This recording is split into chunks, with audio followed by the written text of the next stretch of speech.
I want to ask you what our mission statement is. As a country, what's our mission statement?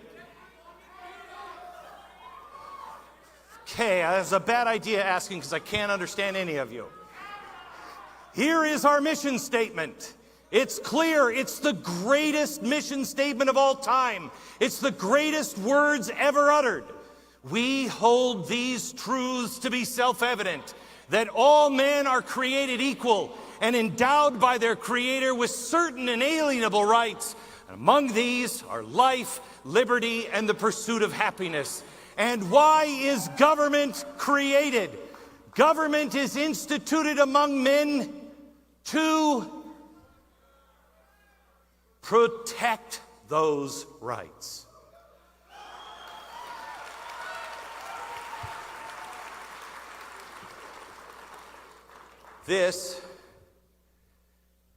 These are the first 2 pages.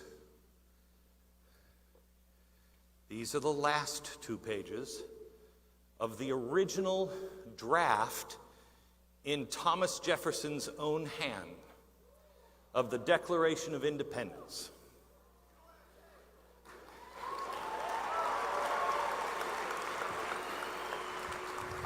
I want you to notice up at the top, I don't know if you can zoom in, but up at the top of this one, you will see a few words that are capitalized. And the only words capitalized in this draft are United States of America. Everything else is written in script. Oh, except for 2 words. Christian and men. Now, what are we told by everyone all the time?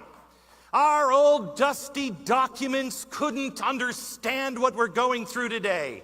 If I hear Nancy Pelosi one more time say how much she loves the Constitution, I'm going to vomit.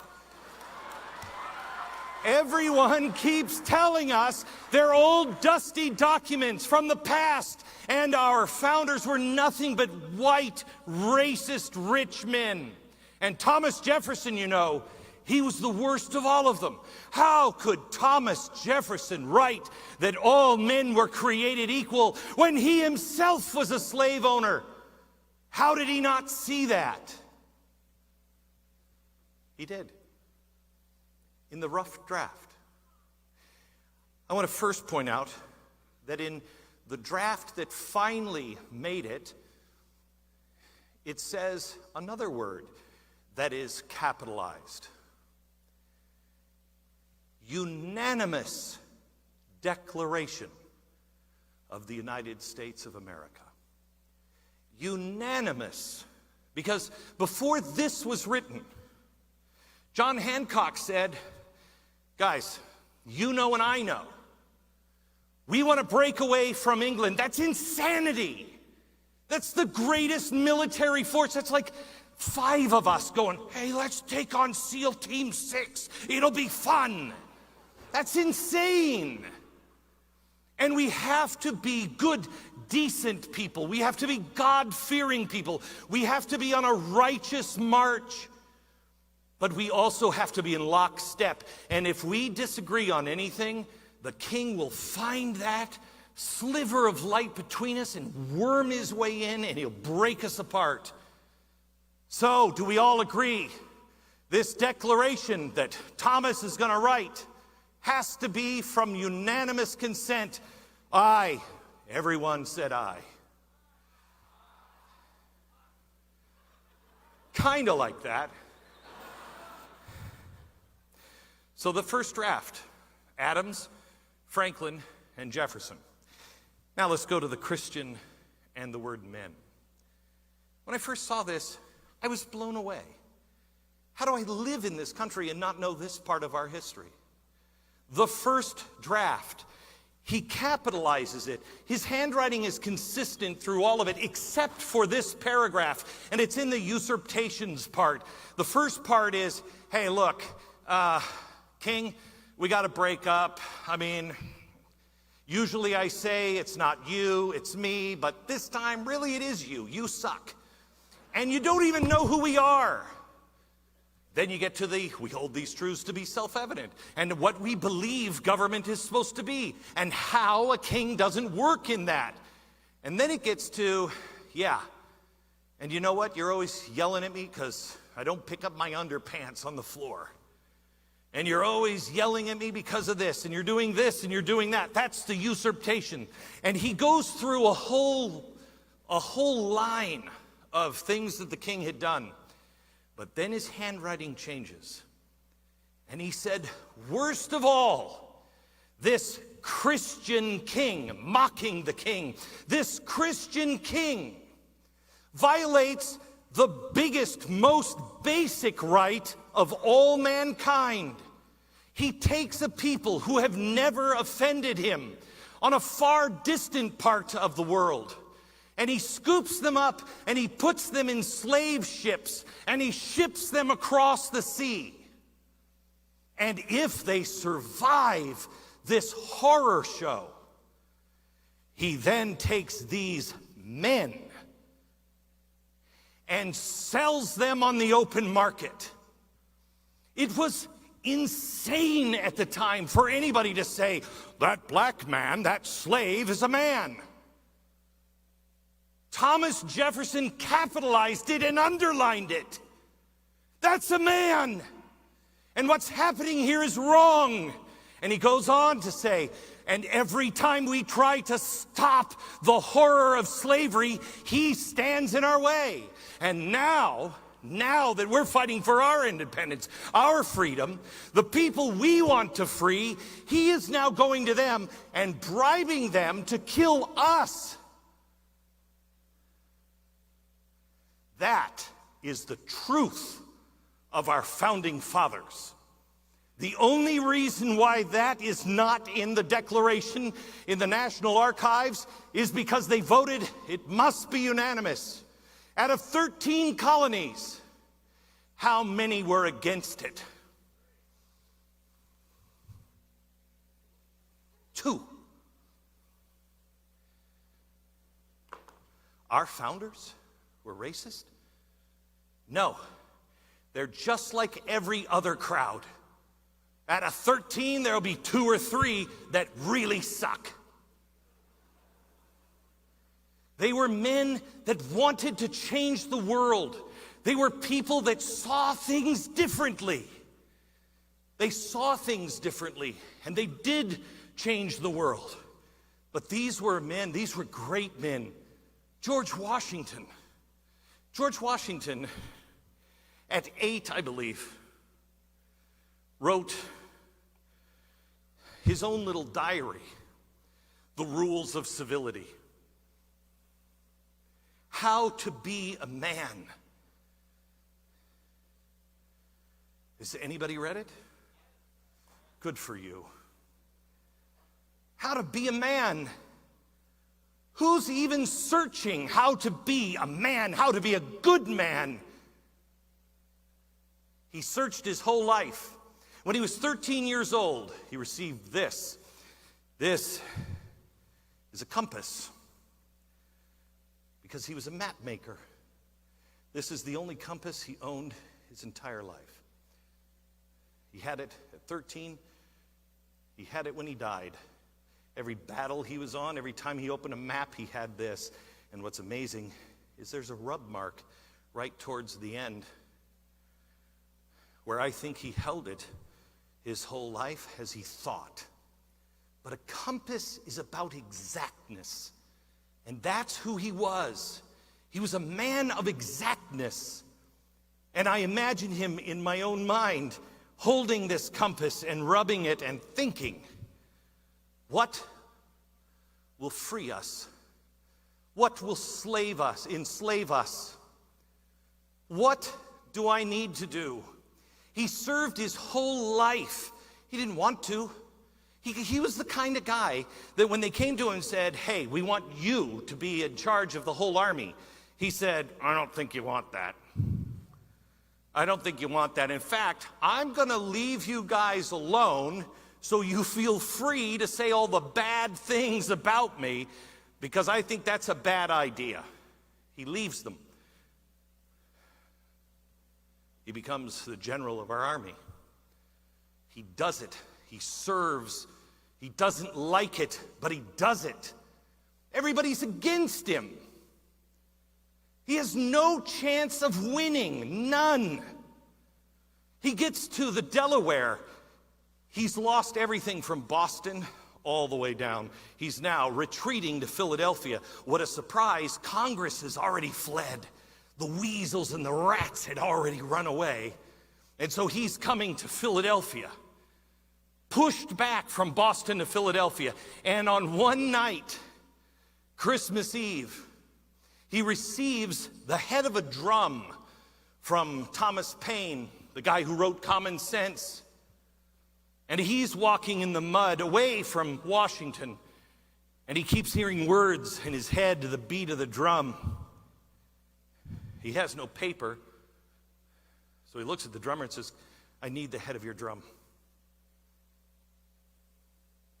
And he wrote a few words on it, rolled it up, gave it to a writer and said, "Bring this to Washington. He must see it." And Washington, not able to get anybody else into the boat, "Hey, let's go take on SEAL Team 6. We've been losing. I don't know if you got that." The writer comes up. Washington doesn't know what to do. He unrolls the head of the drum. And there are the words, "These are the times that try men's souls. Sunshine patriots. We are winter soldiers. When the time gets tough, we get into the boats. When the buildings are coming down, we're going up the stairs." That's bred into us. It's one of the things that makes us unique and special and different. And we have fought this fight over and over and over again, and good men have bled and died. This is the collar from Abraham Lincoln's coat the night he died. This was cut off Abraham Lincoln as he lay dying in the theater. It was a different time. One of the women, she was an actress, and she said, "Oh, why, I must go comfort the president. I must go there, but first I have to change my clothes." And she changed into this beautiful new white gown that she had just purchased. And she went up into the box and said, "Why, I must hold him. May I hold the president?" She gets down, she sprawls this white dress out, puts the president right here so he can bleed all over the dress, because she wanted to go on tour and become the Florence Nightingale. I am so happy that nobody knows that story, that nobody knows her name. Here's a man who knew he would be killed, who was first trying to save the Republic until everything went wrong and he was driven to his knees. "Lord, what do you want?" It's not about the Republic. It's about freeing God's children. And he did. And he makes the final covenant. "We will be your people. You shall be our God. If we do these things, you will do these. You will give us protection." We lost every battle, I think, except for one or two before that covenant was made. He made that covenant at Gettysburg, 1863. We won every battle after.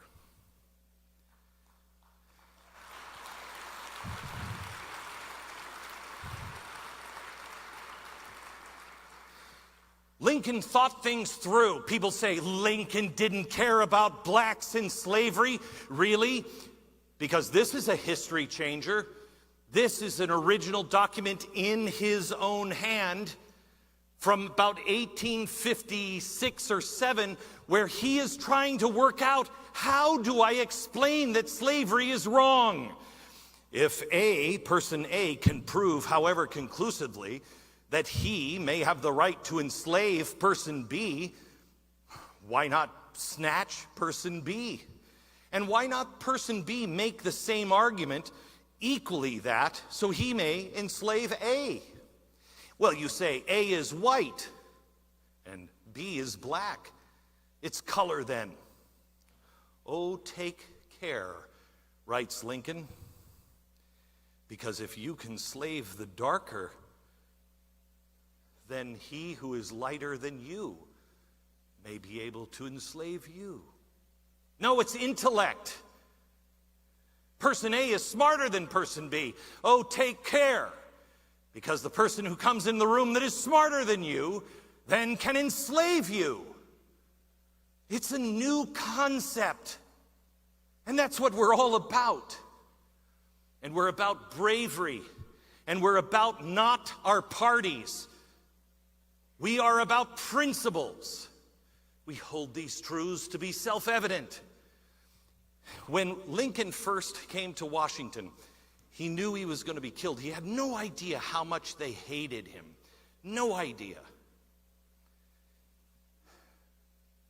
So he's going into Baltimore, and he's hearing people on the street. And the Secret Service, well, it wasn't Secret Service. There was a guy named Charles Pomeroy Stone. He was a Mexican-American general, hero. He's the first protector of a president. And he came in, and he said, look, we got to get you out of here. First thing, take off the stupid hat, man. Everybody knows it's you. Then he took him into a theater and put an old woman's cloak over him and said, bend down and leave the theater like this and get into a hansom cab out front. Lincoln hears what people are saying about him, and he's saved for the first time because they were going to kill him the next day, but he had already gotten to Washington undercover. That man, Charles Pomeroy Stone, later, because of political smears, because he didn't hate Southerners, he just thought the South was wrong, and he refused to hate his fellow American. It didn't sit well with people in Washington, D.C., and so there was a political trial. He was accused of things in a war or a battle that he wasn't even at. But just like we're seeing today, they didn't have any witnesses. They didn't have a case, so they didn't have a trial. But in that time, they just threw him in prison. Lincoln found out about it about 6 months into his prison sentence and said, you have him in prison? What are the charges?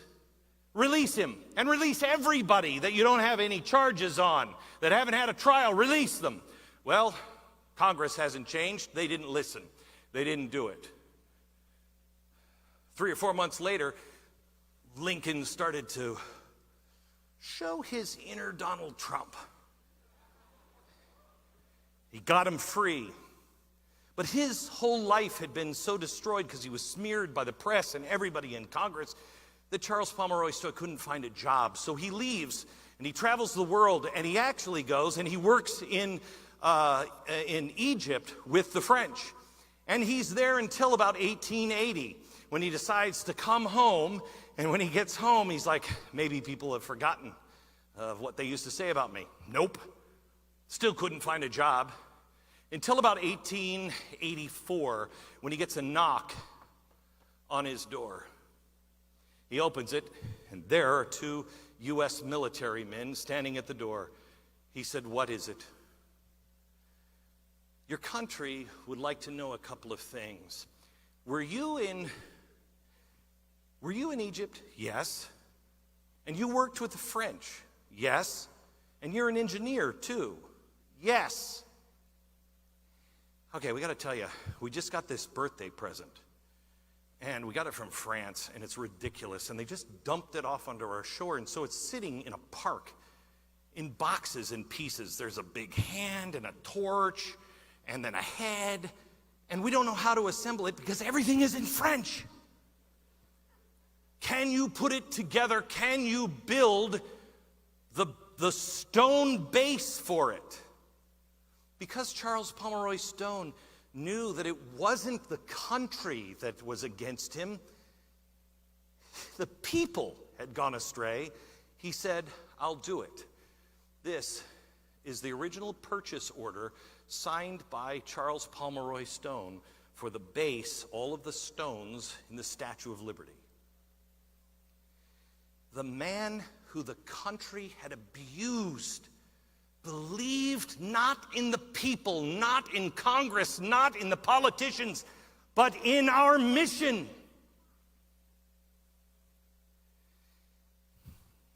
And what happened in the rest of the world?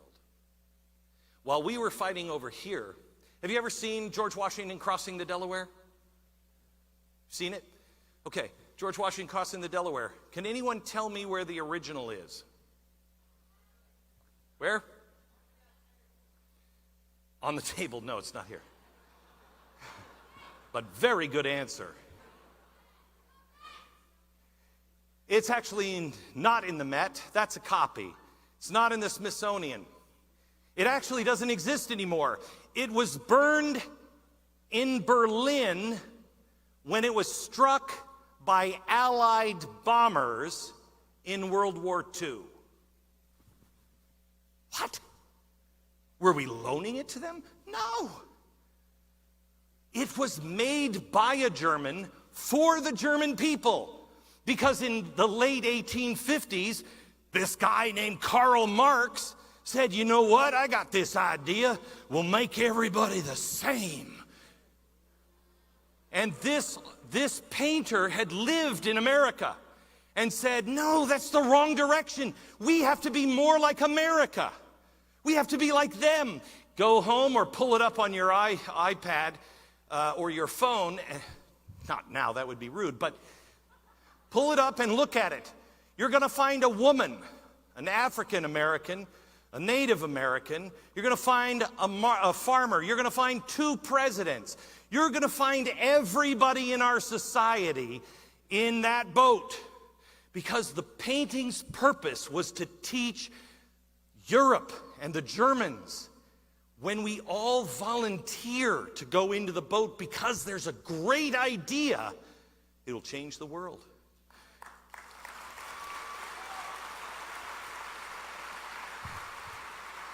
The Statue of Liberty is the same way. It wasn't a gift. What person gives a gift like that? Statue of Liberty. Oh, I bet they do not have one of these. Well, I hope not. Wouldn't it be horrible if they already had one? The pressure on us. Geez, the French are coming. Does anybody remember where we put that stupid statue? It wasn't a gift for us. They dumped it on us. It was to teach their people in the Marxist revolution of France. Look at what America has done. They have broken the chains of slavery by having the law, nature's God, the Declaration of Independence. They're changing the world, and the flame is imprisoned lightning. What is imprisoned lightning? The light bulb. Because the light came from here. Free people thinking, free people able to keep their idea. And what did Europe give us? Marx and Darwin. Can anybody tell me the actual name of Charles Darwin's book on the origin of species? Yep, that's part of it. On the origins of the species by means of natural selection, or the preservation of favored races. Anybody who's like, oh, you know what? Darwin, he was great. Really? Because that sounds kind of racist. This kind of science led the world into horror shows.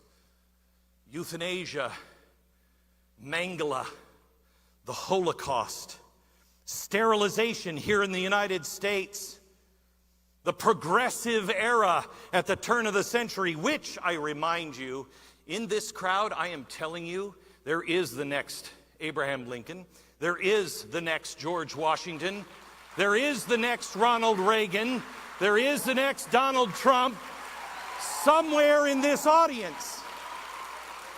But I warn you, somewhere in this audience is the next Theodore Roosevelt. Theodore Roosevelt, read up on Theodore Roosevelt. Theodore Roosevelt, the man who said, you know what, when are we ever going to get this?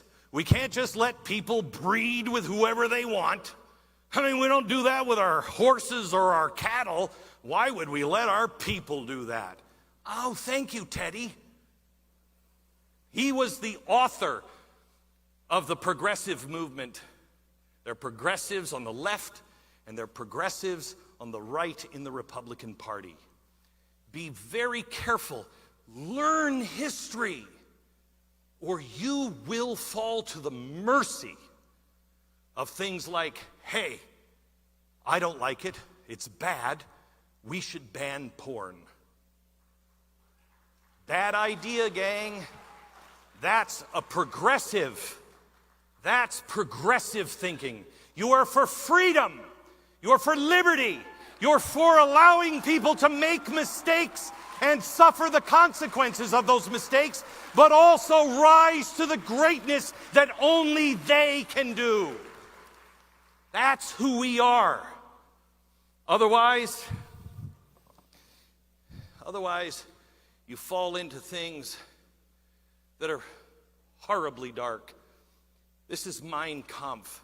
This was the gift from Adolf Hitler, signed by Hitler, and given to von Stauffenberg. Anybody see Tom Cruise in Valkyrie? That's von Stauffenberg. He posed as a Nazi. He may even believe some of it for a while, but this spine tells me this book was never opened. There's not a page marred on this. There's not a page dog-eared on this. Von Stauffenberg is the guy who ended up trying to kill Hitler.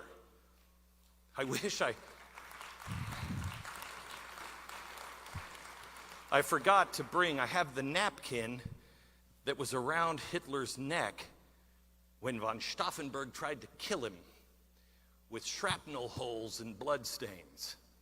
That guy was a hero. That guy wouldn't fall in line. A righteous among the nations is somebody who saved saved Jews. And there were lots of them, not enough, but at the time, I don't know how I would have done it.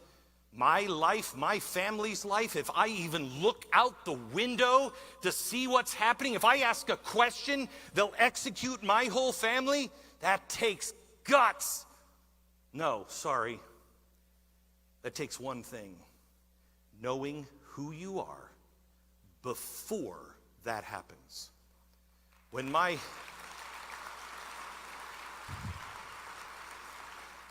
It's easy to say you won't give in. Trust me, especially in your generation where you can be famous online. Fame and fortune is battery acid to your soul. It will destroy you. It will captivate you. You're seeing it every time in Washington. You're seeing it every time on television. You're seeing these people get a taste of power. Oh, my precious. You see it. They can go in good people, but it changes you if you don't know who you are. Anybody knows baseball? This is a Honus Wagner card.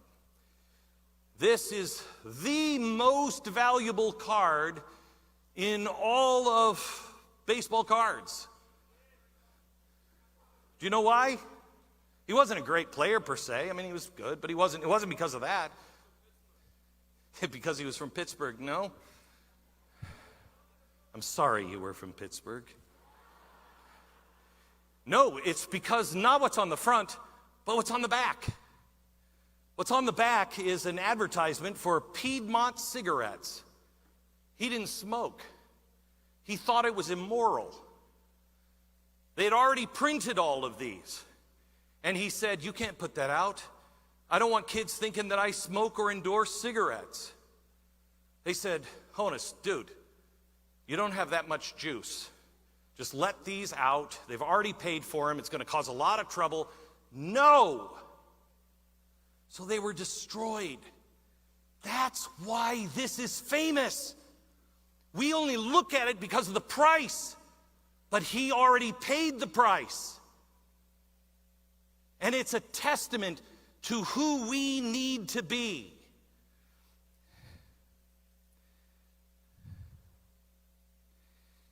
You know who Jesse Owens is?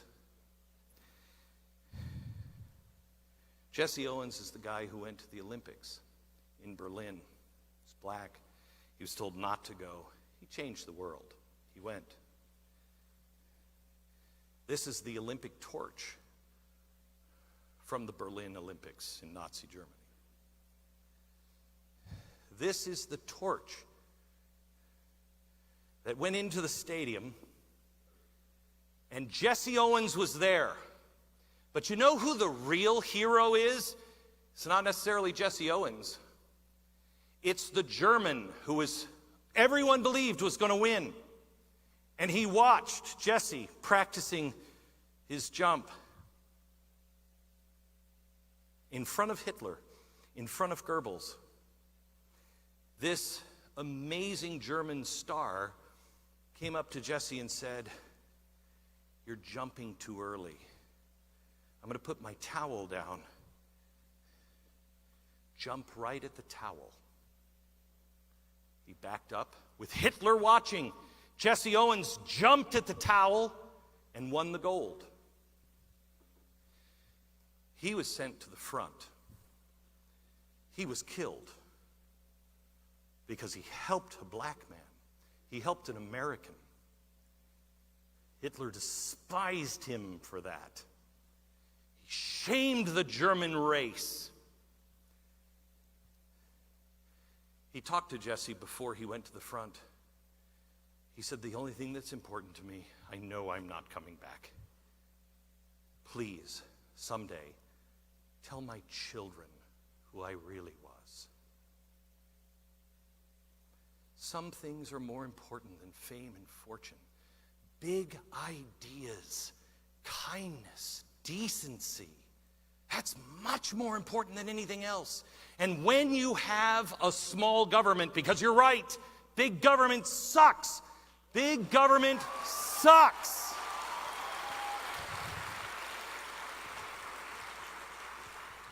This is the original prospectus of Disneyland. This is Walt's original idea of what Disneyland was supposed to be.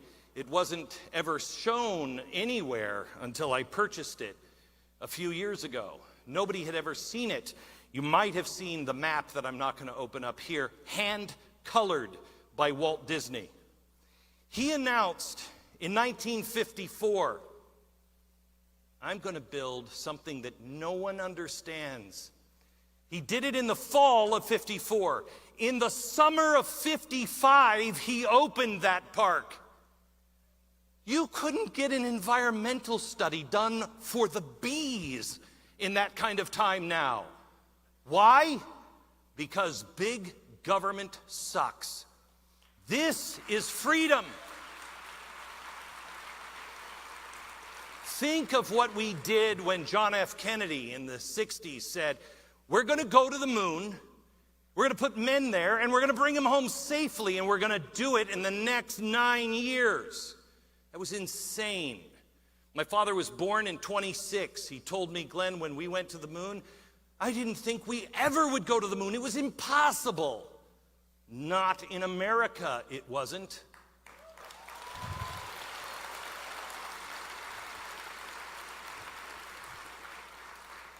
This is the lunar landing map that they used, I'm running out of time, on Apollo 12. Let me tell you this. Am I close? Time? 1 minute? Oh my gosh, it's a miracle. Praise Jesus. Can I get an amen? Let me tell you this. Because you live in this land, you are Charlie Bucket. You're one of the few that got the golden ticket.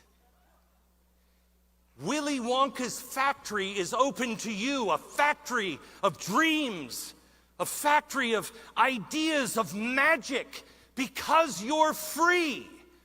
Don't let that slip through your fingers. We are Americans, and we hold these truths to be self-evident. Good night.